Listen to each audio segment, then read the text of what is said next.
Fala pessoal, todos bem? Sejam todos muito bem-vindos, eu sou o William Godoy. Esse vídeo tem um patrocínio da 1xBet, que é uma empresa bookmaker que garante a vocês grandes ganhos e pagamentos rápidos.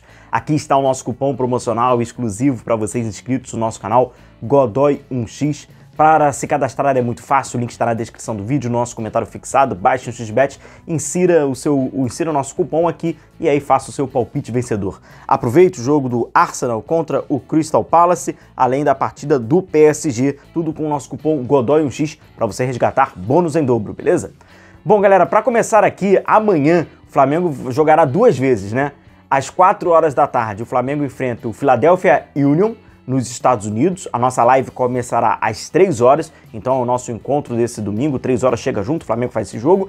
E às 6h10, o Flamengo enfrentará o Nova Iguaçu pelo campeonato estadual. Então nesse início aí de pré-temporada, o técnico Tite, né, com o elenco principal, estará nos Estados Unidos, enfrentando o Philadelphia Union. Cerca de 2 horas depois, o elenco ali comandado pelo Mário Jorge, né, aquela garotada, vai enfrentar o Nova Iguaçu ali pelo campeonato estadual. Inclusive essa garotada, muitos desses, né, que estavam na Copa de Futebol, né, de São Paulo, e estavam lá jogando a categoria de base, tiveram que retornar para o Rio de Janeiro e tal. O Flamengo ainda vai mais 4 garotos que jogaram agora, né, nas quartas de final, vão voltar aqui para o Rio de Janeiro. Vou colocar aqui a lista, é o João Vitor, o Iago, o Lucian e o Daniel. Aí após esse jogo pelo Nova Iguaçu, eles voltam para São Paulo para jogar a semifinal, né? Inclusive a campanha que o Flamengo tem feito, o banco tá curtinho, né? O grupo é bem enxuto, a garotada tá ali, né? Cara, tá conseguindo ali, passou nos pênaltis, você tá jogando com raça, mas bem provável porque nem o time, né, principal do Flamengo na categoria, mas a garotada tá dando conta ali do recado. Pô, negócio, uma confusão, né, cara? Aí eles voltam pro Rio, depois voltam para São Paulo, então a garotada tá aí. Bom, vamos falar aqui sobre um assunto, cara, é uma das maiores... Rapaz, isso aqui, nossa, é sempre um problema, né? Porque interpretação tem uma galera que... Nossa, ainda quando a gente fala sobre esse tema é delicadíssimo, cara. É uma das maiores rivalidades... É uma das maiores rivalidades, entre parênteses, infantilidades da internet, da torcida do Flamengo. É mais rival do que bolacha, biscoito, Brasil e Argentina, Messi e Cristiano Ronaldo, Flamengo e Vasco. A gente tá falando de Flamengo e Palmeiras, não, a gente tá falando nada disso, cara. A gente tá falando de Pedro e Gabigol. Cara, é doentio, mas vamos lá, com cuidado a gente vai conseguir ser entendido. O Tite, ele foi perguntado, inclusive eu achei que pouco se debateu, porque essa resposta do Tite foi muito boa, deixou muitas pistas, muitas dicas pelo que ele pensa de futebol, o que ele pensa inclusive dos dois juntos, ou por um ou outro. Ainda tem uma Arrascaeta, tá muito claro qual é a ideia, a resposta do Tite foi muito clara. Ele foi perguntado sobre a utilização do Gabigol com o Pedro, do Pedro ou o Gabigol, enfim. Vamos prestar primeiro aqui atenção na resposta do Tite e a gente em seguida pega aqui a prancheta, vamos tentar fazer algumas afirmações aqui.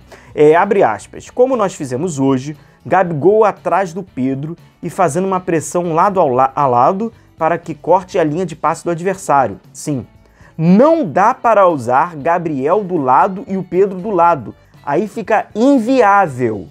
Em um modelo de tripé do meio-campo para rodar, para ter uma Arrascaeta com 2 na frente, nós não temos jogadores com essas características.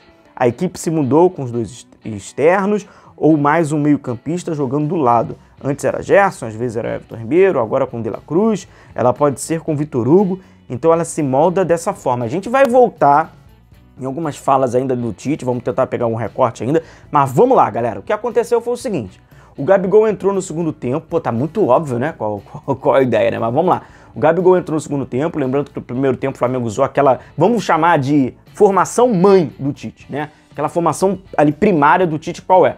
Que é o 4-3-3, que tem a variação do 4-1-4-1, mas é o 4-3-3, né, a natureza dela é o 4-3-3, Cebolinha, Luiz Araújo, com o Pedro, vem o Arrascaeta, pro Gerson ali, 4 jogadores. O Flamengo jogou o primeiro tempo assim.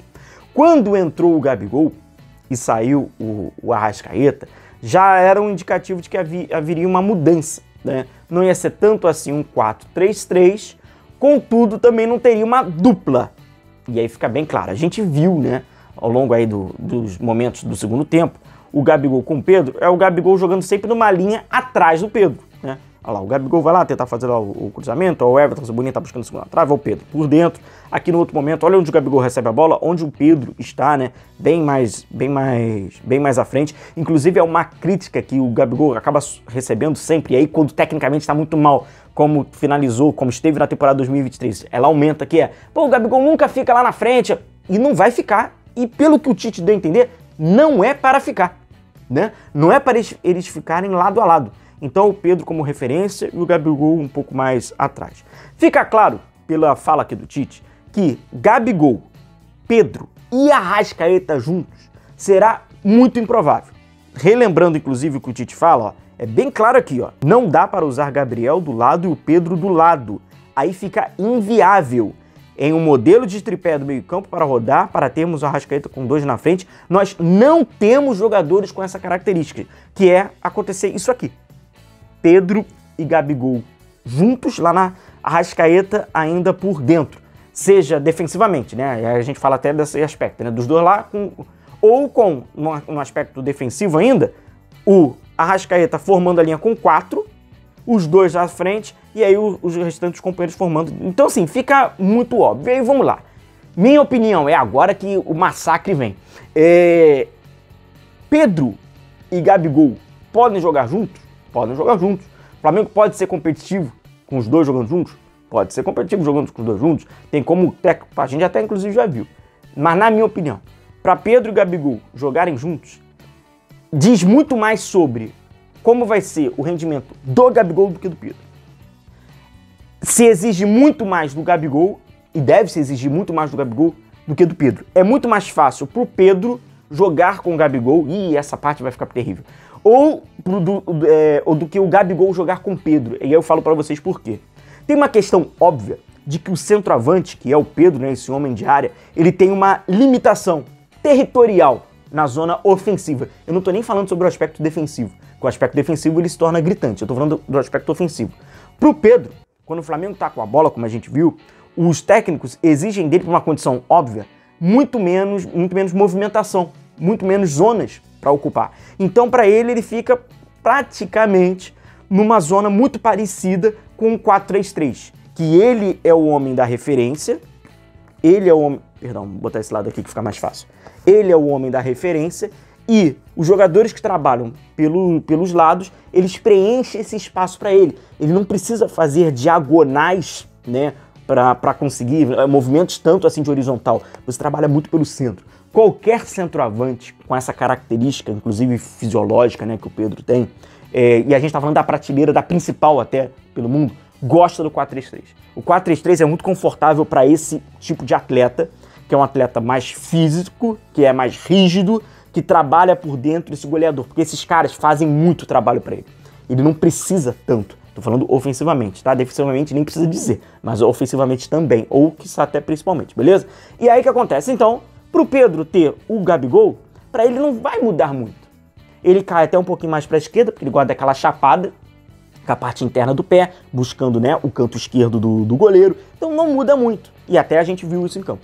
Pro Gabigol, com o Pedro, muda demais. E exige muito tecnicamente dele e expõe quando ele tá mal tecnicamente, como a gente cansou de ver. Por quê? Ele vai precisar trabalhar aqui.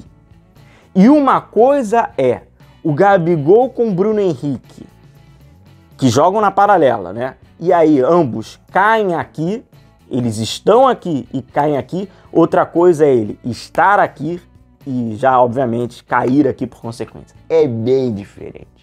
Então, para o Gabigol, a exigência técnica para fazer a dupla com o Pedro, ela é mais desafiadora. E aí, quando ele, obviamente, tá mal, tá tropeçando na bola, etc, etc, etc, não vai rolar.